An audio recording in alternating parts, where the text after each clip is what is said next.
Hi hello ಎಲ್ರಿಗೂ ನಮಸ್ಕಾರ. S P K Kannada YouTube ಚಾನಲ್ಗೆ ನಿಮಗೆ ಸ್ವಾಗತ. ಏಪ್ರಿಲ್ 25ರ ಪ್ರಮುಖ ಪ್ರಚಲಿತ ವಿದ್ಯಮಾನಗಳನ್ನು ಈ ವಿಡಿಯೋದಲ್ಲಿ ನಾನು ನಿಮಗೆ ತಿಳಿಸ್ಕೊಡ್ತಾ ಇದ್ದೀನಿ. ಇದರ PDF ಅನ್ನು ನೀವು ನಮ್ಮ ಟೆಲಿಗ್ರಾಮ್ ಗ್ರೂಪ್ಗೆ ಹೋಗಿ ಪಡ್ಕೋಬೋದು. ಎಸ್ ಪಿ ಕೆ ಕನ್ನಡ ಅಂತ ಟೆಲಿಗ್ರಾಮ್ ಗ್ರೂಪಲ್ಲಿ ಹೋಗಿ ನೀವು ಸರ್ಚ್ ಮಾಡಿ.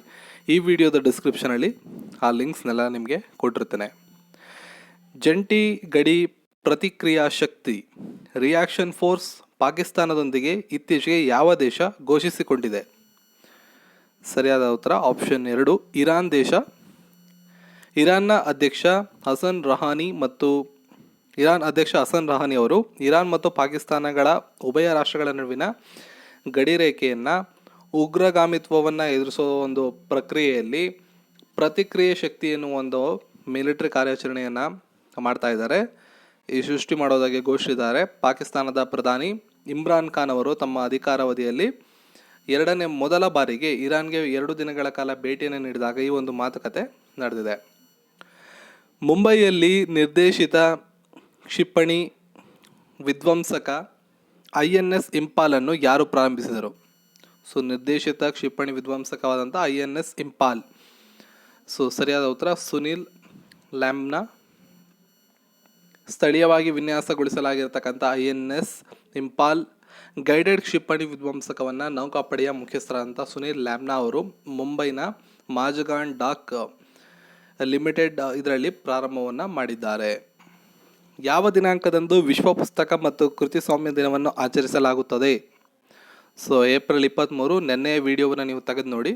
ಕೊನೆಯ ಒಂದು 2 ನಿಮಿಷಗಳಲ್ಲಿ ನಾನು ಸಂಪೂರ್ಣವಾಗಿ ಈ ವಿಶ್ವ ಪುಸ್ತಕ ದಿನವನ್ನು ಯಾಕೆ ಆಚರಣೆ ಮಾಡ್ತಾರೆ, ಕೃತಿಸ್ವಾಮ್ಯ ದಿನ ಅಂದ್ರೇನು ಅನ್ನೋದ್ರ ಬಗ್ಗೆ ಸಂಪೂರ್ಣ ಮಾಹಿತಿಯನ್ನು ನೀಡಿದ್ದೀನಿ.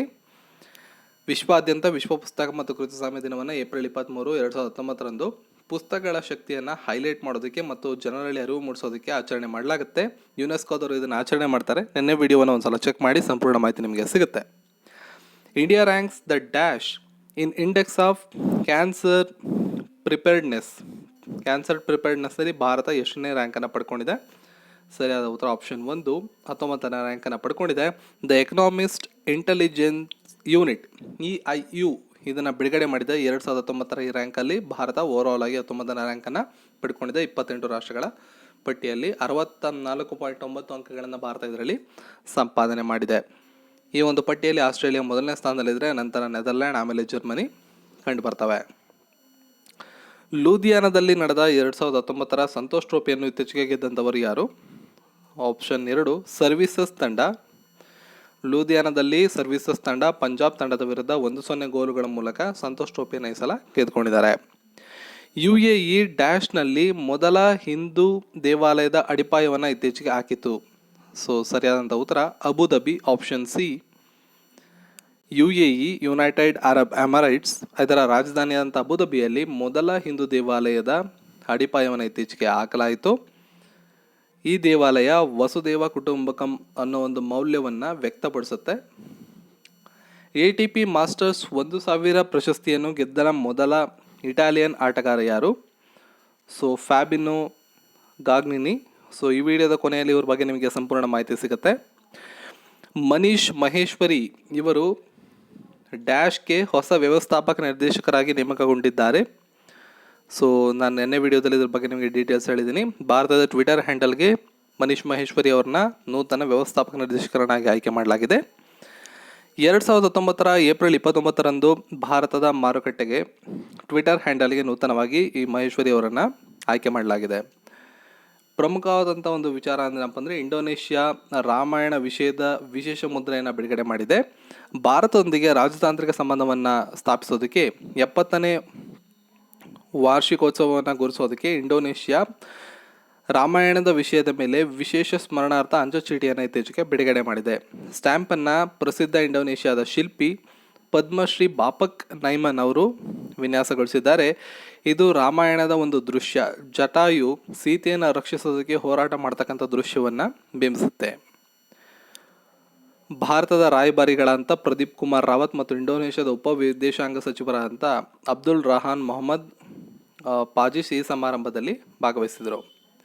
ಶ್ರೀ ರಾಜೇಂದ್ರ ಕುಮಾರ್ ನಾಯಕ್ CGDA ಆಗಿ ಆಯ್ಕೆಗೊಂಡಿದ್ದಾರೆ. Controller general of defence account ಅಂತ ಕರಿತೀವಿ. ಇದಕ್ಕೆ ನೂತನವಾಗಿ 52ನೇ controller general of defence account ಆಗಿ ಶ್ರೀ ರಾಜೇಂದ್ರ ಕುಮಾರ್ ಅವರು ಆಯ್ಕೆಯಾಗಿದ್ದಾರೆ. 1983ನೇ ಬ್ಯಾಚ್ನ ಇಂಡಿಯನ್ ಡಿಫೆನ್ಸ್ ಅಕೌಂಟ್ ಸೇವೆಯಿಂದ ಇವರು ಬಂದಂಥವರು.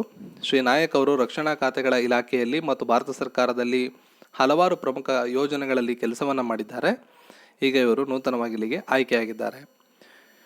ವಿಶ್ವದ ನಂಬರ್ 1 ಆಟಗಾರರಾದಂಥ ಬಜರಂಗ್ ಪುನಿಯಾ ಅವರು ಏಷ್ಯನ್ ಚಾಂಪಿಯನ್ಶಿಪ್ ಕ್ರೀಡಾಕೂಟದಲ್ಲಿ ಮತ್ತೆ ಚಿನ್ನದ ಪದಕವನ್ನು ಗೆದ್ದಿದ್ದಾರೆ. 65 kg ಪುರುಷರ ಫ್ರೀಸ್ಟೈಲ್ ಫೈನಲ್ನಲ್ಲಿ ಕಜಕಿಸ್ತಾನದ ಒಸಾಕೋ ಅವರನ್ನು 12-7 ಅಂತರದಲ್ಲಿ ಸೋಲಿಸುವ ಮೂಲಕ 2ನೇ ಬಾರಿಗೆ ಚಿನ್ನವನ್ನು ಗೆದ್ದಿದ್ದಾರೆ. 2017ರಲ್ಲಿ ಚಿನ್ನವನ್ನು ಗೆದ್ದಿದ್ರು. ಮತ್ತು ಈ ಒಂದು ಕಾಂಪಿಟೇಷನಲ್ಲಿ ಭಾರತದ ಮತ್ತೋರ್ವ ಪರ್ವಿನ್ ರಾಣಾ ಅವರು 79 kg ವಿಭಾಗದಲ್ಲಿ ಬೆಳ್ಳಿ ಪದಕವನ್ನು ಕೂಡ ಗೆದ್ದಿದ್ದಾರೆ. ಇರಾನ್ನ ಬಹಾನ್ ಮೊಹಮ್ಮದ್ ತಮರಿ ಅವರ ಜೊತೆ ಹೋರಾಟ ಮಾಡಿ 0-3 ಅಂತರದಲ್ಲಿ ಇವರು ಬೆಳ್ಳಿ ಪದಕವನ್ನು ಗೆದ್ದುಕೊಂಡಿದ್ದಾರೆ. ಸೊ ATPಯಲ್ಲಿ 1000 ಟೂರ್ನಮೆಂಟ್ ನಾನೇನು ಹೇಳಿದ್ದೆ, ಫ್ಯಾಬಿನೋ ಫಾಗ್ನಿನಿ ಇವರು ಇಟಾಲಿಯ ಫ್ಯಾಬಿನೋ ಫಾಗ್ನಿನಿ ಮಾಂಟೆ ಕಾರ್ಲೋ ಮಾಸ್ಟರ್ಸ್ನ 1000 ಟೆನ್ನಿಸ್ ಟೂರ್ನಿಯ ಪುರುಷರ ಸಿಂಗಲ್ಸ್ ವಿಭಾಗದ ಚಾಂಪಿಯನ್ ಆಗಿ ಹೊರಹೊಮ್ಮಿದ್ದಾರೆ. ಈ ಸಾಧನೆ ಮಾಡಿದ ಮೊದಲನೇ ಇಟಲಿಯ ಆಟಗಾರ ಅನ್ನೋ ಖ್ಯಾತಿಗೆ ಇವರು ಭಾಜನರಾಗಿದ್ದಾರೆ.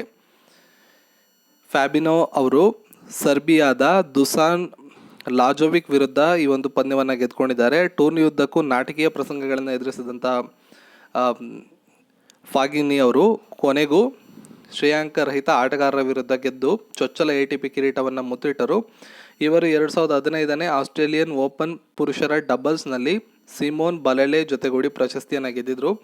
ಇದುವರೆಗೆ ಉತ್ತಮ ಸಾಧನೆಯಾಗಿತ್ತು. ಇದುವರೆಗೆ ಮಾಡಿದಂಥ ಉತ್ತಮ ಸಾಧನೆ ಡಬಲ್ಸಲ್ಲಿ ಪುರಸ್ಕಾರವನ್ನು ಗೆದ್ದಿದ್ದೆ. ಜರ್ಮನ್ ಓಪನ್ 500 ಸೀರೀಸ್ನ 2 ಬಾರಿ ಮತ್ತು ರಿಯೋ ಓಪನ್, ಕ್ರೊಯೇಷಿಯನ್ ಓಪನ್, ಸ್ವಿಸ್ ಓಪನ್ ಸೇರಿದಂತೆ 9 ATP ಸಿಂಗಲ್ಸ್ ಪ್ರಶಸ್ತಿಯನ್ನು ತಮ್ಮದಾಗಿಸಿಕೊಂಡಿದ್ದಾರೆ. ಇವರು 14 ATP ಡಬಲ್ಸ್ ಪ್ರಶಸ್ತಿಗಳನ್ನು ಕೂಡ ಇದುವರೆಗೂ ಗೆದ್ದುಕೊಂಡಿದ್ದಾರೆ.